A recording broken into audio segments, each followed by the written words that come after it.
Hello viewers and welcome to Review Information.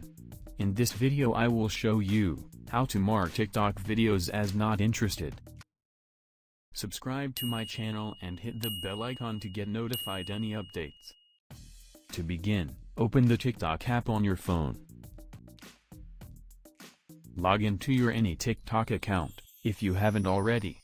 Now scroll through the For You page, and find the video you want to mark as not interested.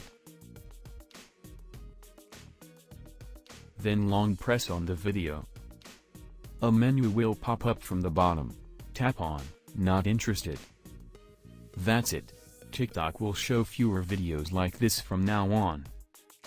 It turns out that you can actually dislike TikTok videos, or at least you can tell TikTok that you are not interested in it, so tweak the algorithm to not show you other videos like it.